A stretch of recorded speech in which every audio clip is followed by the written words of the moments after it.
What's up YouTube, Webberz05 here, coming at you today with Q&A number 40. So once again guys, my questions today are from my good friend DarkMagician84, so let's get straight into it. Starting off with a quick comment based on the previous video. Paladin of White Dragon auto kills any face down monster he attacks. I knew it did something in regards to defense position monsters, I just wasn't sure what. Sadly, Illusion of Chaos can't search Magician of Chaos, but there are other ways to get him. I think he's better in a Dark Magician deck specifically based around him, and it's fun summoning Blue Eyes Chaos Max Dragon, BLS Super Soldier, or Magician of Black Chaos Max off him. Fair enough. That does sound pretty fun. 1. What are your thoughts on the new Illusion monster type? Yeah, perfectly happy with Konami coming up with a new monster type every couple of years. Like, naturally, the last one we got before that was Cyburst. So yeah, Illusion should be quite interesting. That being said, it's just a new monster type as opposed to a new archetype. So yeah, just be interested to see what kind of new archetypes they come up with based around Illusion. That should be pretty interesting. The current one that they've come up with so far, based on Chimera the Flying Mythical Beast, looks interesting. I'll be looking forward to seeing more of that, of what that's going to be doing. 2. Do you think Seven's Rogue Magician and his support cards will ever come to the actual game? I'm pretty sure they're going to remain a Rush Duel exclusive, but if Rush Duels was to ever come to the TCG, I would definitely play the deck. I've already through Dueling Book, I've already got a Sovereign's Road variant built up, so I know what I'm practice with it, so I know what I'm doing, how to do it, so totally prepped for when it comes to if it was to ever come to the TCG, which I highly doubt, because basically Konami have said TCG gets speed dueling and OCG gets rush dueling, which is a shame, but I think maybe some point we could. Maybe. Now for some questions about some of my favourite spellcasters, which I'll continue in the next episode. Alright then.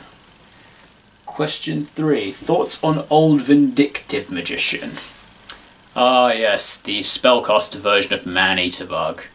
So yeah, I quite rate him as a monster. I think I played him in a couple of my variants in the video games, simply because I did prefer him over Man-Eater Bug. Man-Eater Bug was just so generic. It was just so overly used as a flip monster, so I decided to just mix things up with Old Vindictive. 4. Thoughts on Breaker the Magical Warrior? Absolutely. I do love Breaker. Breaker's so good in GOAT format. Breaker's just so great in GOAT format. Normal summon, get a counter, then you can just break a back row, or use him as a 1900 beta.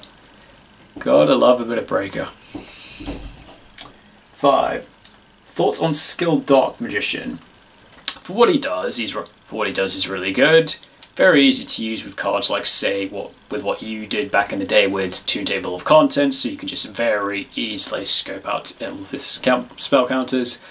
Though, personally, in my opinion, I prefer Skilled White Magician because I prefer Buster Blader over the Dark Magician, but that's just my personal preference. 6. Thoughts on Chaos Command Magician? I like the way he looks in terms of his artwork.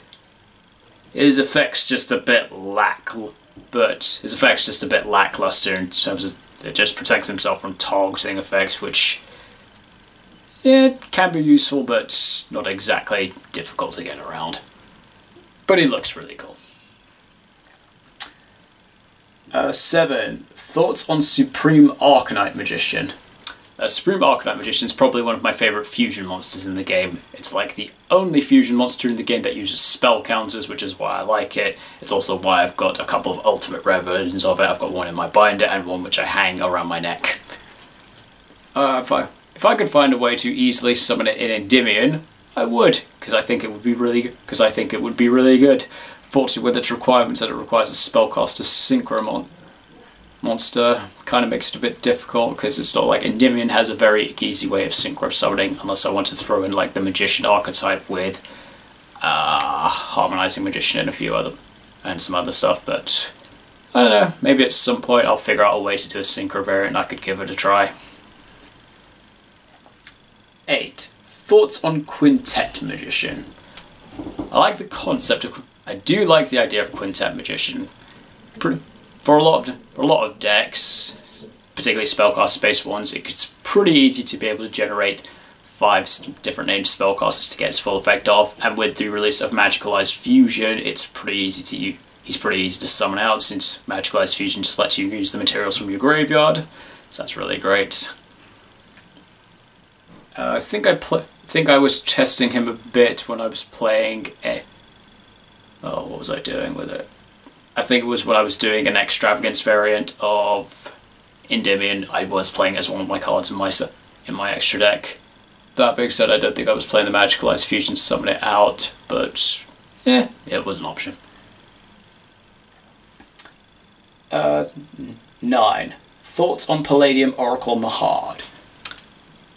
Yeah, I really like Mahad. He's just kind of annoying if you open him in your opening hand, which I know has happened to you a few times.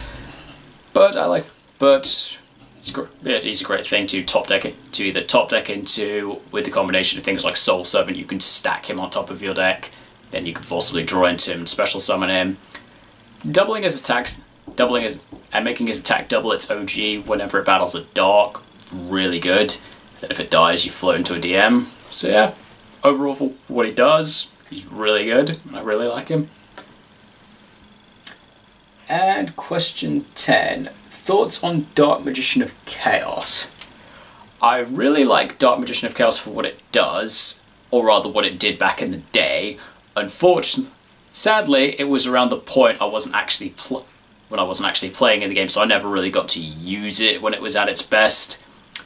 I did think of trying it out in tandem with Magician's Souls and Selene after it got once it had its errata and Souls and Selene were legal, but didn't really work out too well, because now it's just like, basically now for me it would be just like I'm summoning a monster which is just which will just banish anything I attack into.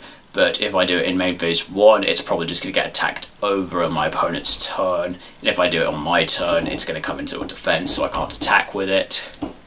But, I don't know, I might still see if I want to have a try and teching around with that. I'll have a thought. But yeah, I kind of just wish I could. But overall, yeah, I really like Demok as a card. I just wish I could have been around to have played it when it was in its prime. And that is all the questions we have today, so thank you very much Dark Magician 84 for your questions, very amusing as always, and if anybody else has any questions for me, I do these Q&As every Wednesday afternoon or morning UK time depending on my schedule. Thank you so much for watching guys, and I will see you next time.